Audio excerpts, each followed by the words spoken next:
that's a basketball team, right?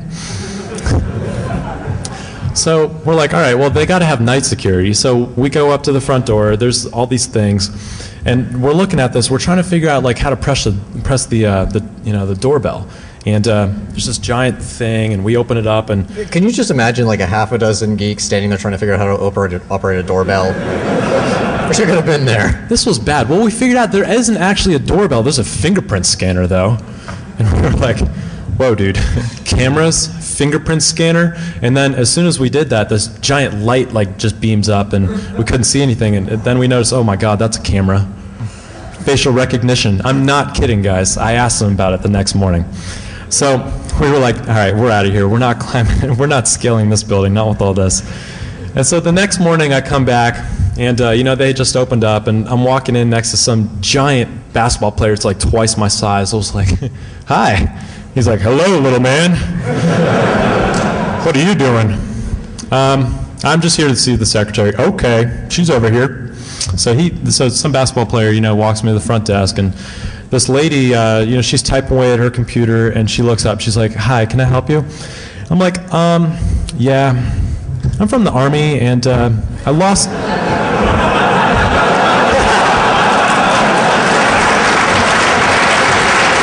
You see, the best I can ever use is I'm from the internet, and that just doesn't have the same clout, so... Yeah, so we lost this experimental drone on your roof last night.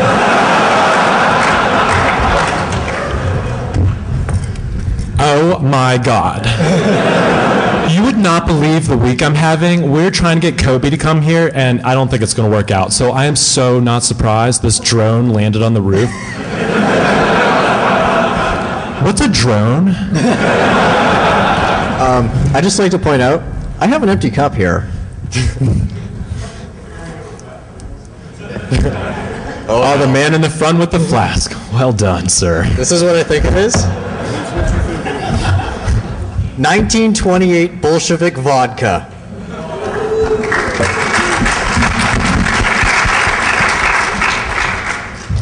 I'm not going to get a security clearance after this. You expected one? So they let me up on the roof. We get the plane back. The batteries were, were dead. Yeah, thank you, sir. And, we got it back. We actually had it up in the air the next day, and this is the footage that we took. If you can see that... Is it really that Tastes bad? Tastes like revolution. Well done, sir. So, I just want to point out again, with a $30 camera, we can see shrubbery individually. We can, and again, this is up high enough that you can't see it. Well, unless you're really looking for it, but you certainly can't hear it. And I think there was a soccer game going on. We were trying to count how many people were playing on the either side. You might be able to see it. It should be right in the center of the screen next to that seashell thing that's in the middle. We were checking that out, too. Turned out to be a bandstand. Who knew? Seashell, bandstand. But yeah, so this is about typical. So let's cut this back to the slideshow.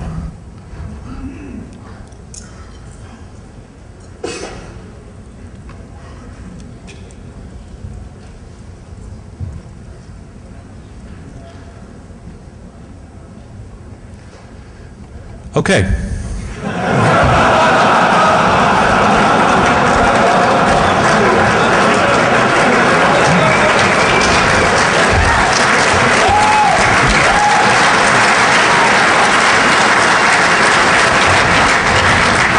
Render, what happened there? I thought we took this off.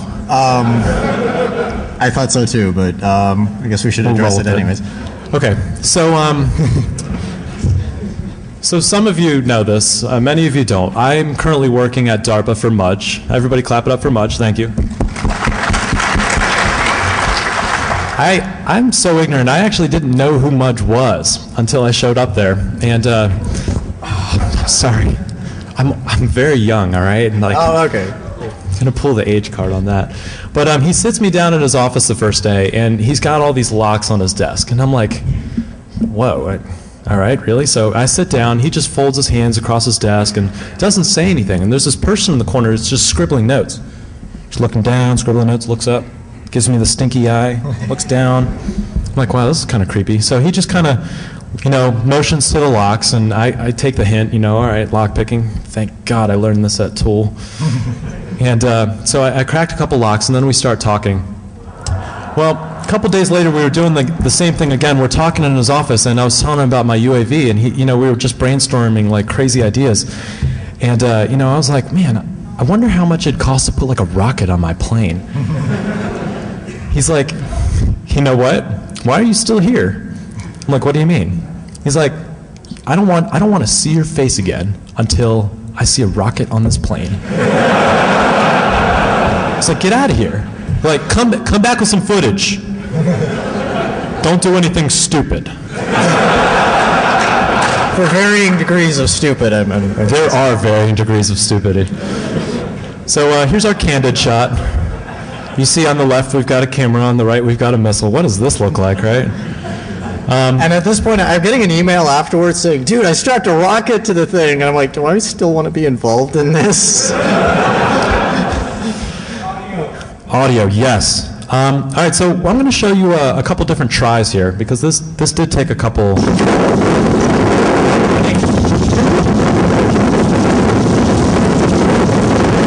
Fast forward. Yeah, try shooting that down. Bring it, FBI.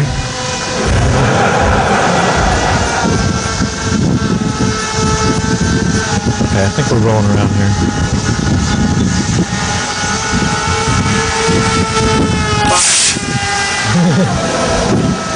So, as you can see, try one didn't go so well. It actually got stuck on the rail system. So who knew that just, bent aluminum rods, it doesn't work so well when the angles aren't right. So we covered the plane, put it up again. This is try two. Try two is a little more interesting. Come on, baby. Bring her around. Nice and slow. Line up. Line up on target. Ready? On target. Stay on target. Yeah! Get some! Get some! And try three is much of the same, but doggone, do I have yeah, let's go back to the slides real quick. We'll show you the damage. The damage done. A little bit significant. Unintentional, of course. Going back, okay. F5. Oh, come on, dude. Really, Gates, really? Okay, the candid movie. Damage. I'll let you read this real quick.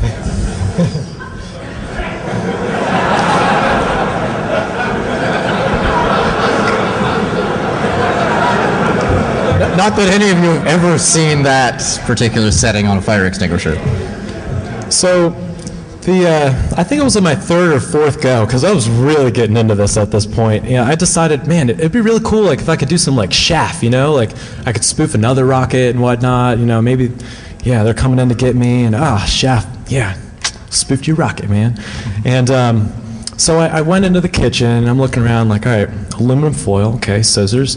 So I cut up all these little tiny balls of aluminum, and I pack them in this Estes rocket, and I thought, all right, this is going to be cool. So I launched this, and, I don't really... Good ideas have started like that. This seems like that should be cool. So if any of you are from the show of hands from the East Coast. East Coast and the head down. All right. Woo! East Coast. So it's been really hot in the East Coast, much like Vegas. We're not used to it. Turns out all the grass is dead, and turns out the hayfield itself is dry. Oh my God! So we fire this rocket. I fire this rocket. Sorry, I'm not going to put this off on you. No, that's all your problem. Into a hayfield, and who knew that the aluminum would be like burning embers as it came out of the rocket? Not quite what I envisioned. So yeah, that's how that went down. So my involvement in this was purely by email and some phone conversations. No, I'm in northern Canada. I'm in 2,000 miles away, and he's hanging out at the West West Point, not a place that I could just wander onto. Just throw me off under the bus, man. Really? No, I'm just talking about the logistics of things is a little hard. But as soon as I saw this, I'm like, first thing I'm thinking, we need to get Kismet running on this thing. We need to do some wireless sniffing with this thing. So, but I started thinking beyond that. I'm like, okay, so we got a wireless sniffer. What do we do with it? Yeah, war flying's been done, but we got something with GPS that can move on its own. We're getting signal data from a device. Basically, you can put all that together and you start looking at things like the Beagle board that's like a Pentium 3. It's got enough brains. You can start feeding all of this in, and like you were saying earlier, if you had an iPhone that's sitting there beaconing, you could track that. And basically by the strongest signal, each GPS location, just have it circle that, do samples, and just like hover over somebody as they're walking through the courtyard or something. I think that's kind of cool. It's also a little terrifying. But, there's other things like, all right, well, strap an AP to this thing, have it do de-auth attacks, fly it over, place, put in something like AirDrop and just drop Apple devices or whatever, But again, it's like, that's just annoyance kind of stuff. I started thinking about this more, and there's things like, OpenBTS, they basically like open source like cell tower that you could do with this. You could use this thing as a communications relay, and this has the major advantage over like a model helicopter that it deals with the wind. It's self-stabilizing. You just have this thing doing a circular pattern over where you are, and you've got a communications relay. Whatever frequencies you want to use, whatever system.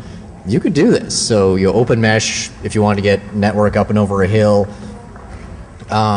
Place the infrared camera with forward-looking infrared. You've now got something that search and rescue would love to have. And I actually had a few messages exchanged with Noid, one of the security guys, whose day job is search and rescue. And he was giving me all sorts of stuff they'd love this thing to do. Beacon, the safety beacon tracking and stuff like that. That there's no reason that we're already a $1,500, $2,000 budget, give or take. Yeah, that's disposable, right? And that's just for like the base station, all the radios and everything. After that, your new airframe is like $100. So search and rescue, to have something like this, they can just fire up to get a mile or two ahead of them to get some video back as to what's going on. There's some serious utility in that. One of the other things I was looking at was the strapping like a high-res still camera. Like these guys are doing the curvature of the Earth shots with the balloons, with the CHDK hacked Canon cameras. Strap something like that into the camera, have it pointing down. If you're flying over a disaster, you could get damn near real-time, high-res images of what's going on. Bring that back, slap the SD card in. You now have, stitch it all together. You've now got basically aerial reconnaissance of your situation. I mean, even a more pedestrian thing is if you're trying to sell a piece of land or something like that, you want to show how big it is or what the terrain is like, throw something like this up and you can take pictures and do all that. It's well within the realm of the everyman.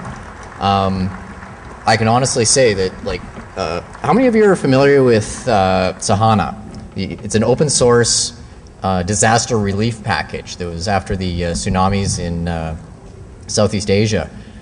Basically, it's for tracking, who's where, allocation of resources, all sorts of stuff. Something like this, where you could put in real-time imagery of places you haven't gotten to yet, so that guys who are going there know what's coming up over that next hill. That's insanely useful. There's wonderful stories by the OpenStreetMap guys when the earthquake in Haiti, where they didn't have good maps of Port-au-Prince. So Google and everybody else released all their satellite imagery for free to these guys. They put it out, crowdsourced it, where people could basically take this satellite imagery, trace out the streets, get some expatriates that knew, okay, that's this street name, and within a few days had a really good map that you could load onto like a Garmin GPS and go. Because all these disaster people coming in had there's one main road, that's all their GPSs had.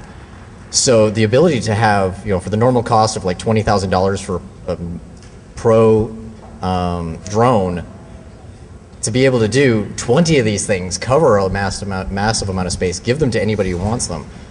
There's some serious things. So I'm going to be pursuing a bunch of these things over the next period of time here to try to see what can we strap to this thing and how can we make this thing useful. So I'm not going to confirm nor deny that we may have put all kinds of really shady wireless stuff on a plane, and maybe we're working